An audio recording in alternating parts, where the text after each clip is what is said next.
So my video for some reason got cut off, but here is the third part of lesson 1.2. So in the last video, we took a look at an example problem that was like this. I'd like you to pause the video right off the bat, and I'd like you to try this. F of x is equal to the absolute value of x minus 1 plus 2. And I'd like you to write a function g whose graph is a horizontal shrink of the graph by a factor of 5.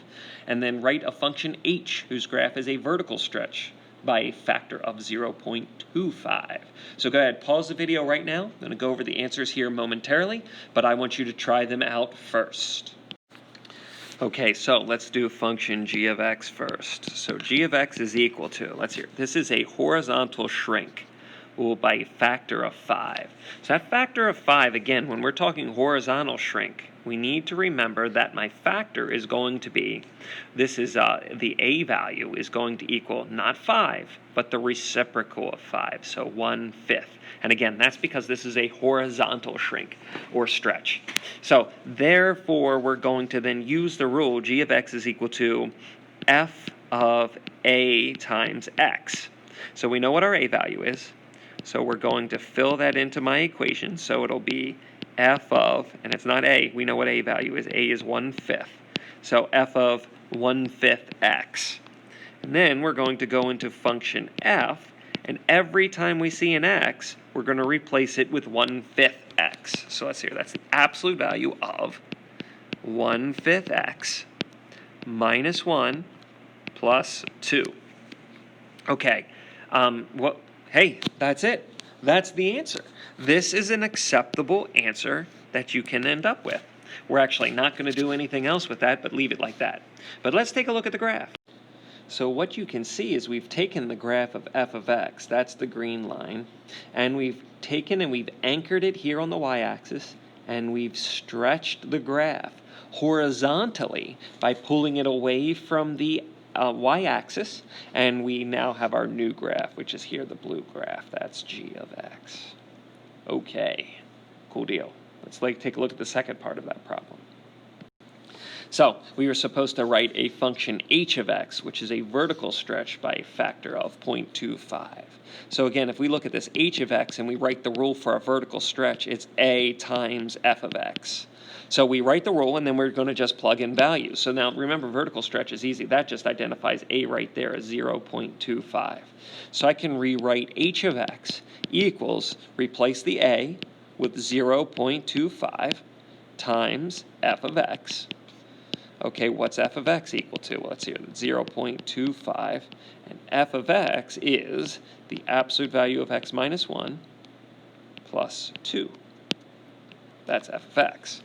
All right, now I just have to remember to distribute my 0.25 to both the absolute value and that. Now remember, we're just putting the 0.25 in front of the absolute value. We can't actually put it inside the absolute value bars. That is not allowed.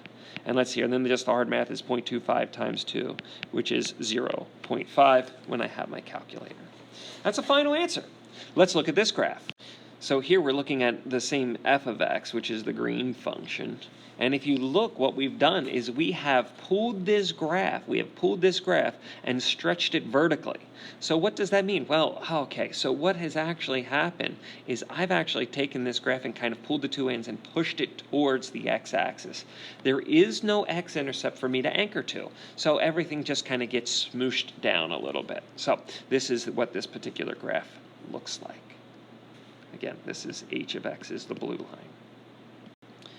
So we don't have to do just one transformation. We can actually do multiple transformations to a function. And that's what we're going to take a look at here. So we're going to look at f of x being equal to x, and we're going to do the transformations that are here. So let the graph of g be a vertical shrink by a factor of 0.25, followed by a translation of 3 units up of the graph of f of x. Write the rule for g. Okay, so it's important for us to be able to look at this and see, okay, vertical shrink by a factor of 0.25, and the second one is 3 units up. Okay, so we're going to take a look at each one of these transformations separately. So for my vertical shrink, first of all, vertical shrink, I need to remember the rule, and the rule is that my function is going to be a times f of x. And this number right here is the actual value for A, 0.25. So that's the first thing I have to remember. So when I'm doing just the vertical stretch part, I'm going to take my function, I'm going to write it as A times f of x. Okay, and I know my A value is 0.25, and my function f of x is just a function x. So that gives me with this first step of the equation. So now I'm going to take this equation right here, this y equals 0.25x, and I'm going to move it up 3 units. So what do? Well, I know that if I take and move something up 3 units, that means I take the function and I'm going to add 3 to it. Now, here's the only thing I've got to be careful of. I'm not going to go back to the original equation, okay? I'm going to go to this equation that I created previously. So that means this equation right here is what I'm actually going to move up 3 units. So if you think about it, that means my function g of x is going to equal whatever that equation was before up 3 units. Okay, sometimes you'll see this used function notation, so it doesn't get so confusing with the h or with the y there.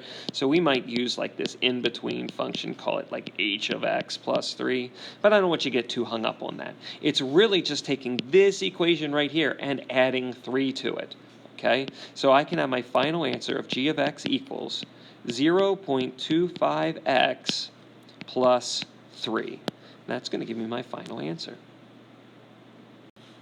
So here's one I would like you to try. I'd like you to try this one. So f of x is equal to the absolute value of x, and I'd like you to find a graph h that is a horizontal shrink by a factor of 8, and then moved down 10 units. So go ahead and pause the video right now.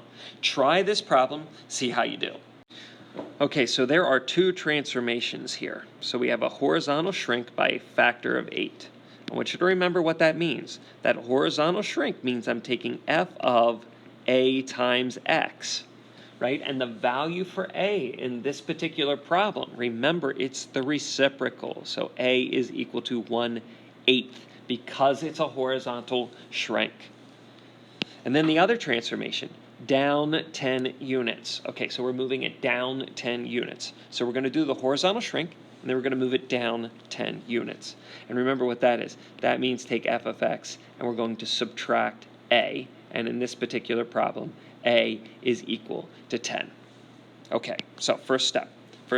We'll take f of x, and we know, so we'll take this, we'll say y equals, and we'll say f of ax. And let's see here, we know the a value. The a value is 1/8. So we'll do f of 1/8 x. Okay, and then we just have to substitute. So we're going to replace in function f. Every time we see an x, we're going to put in a 1/8 x, which means that it's going to be the absolute value of 1/8 x. Okay, so far so good. Now I'm going to take this function right here, and I'm going to move it down a units. So what does that mean? That means h of x is equal to the absolute value of 1/8 x minus 10. Okay, final answer looks good to me. All right, thanks for watching, guys. If you have any questions, please let me know.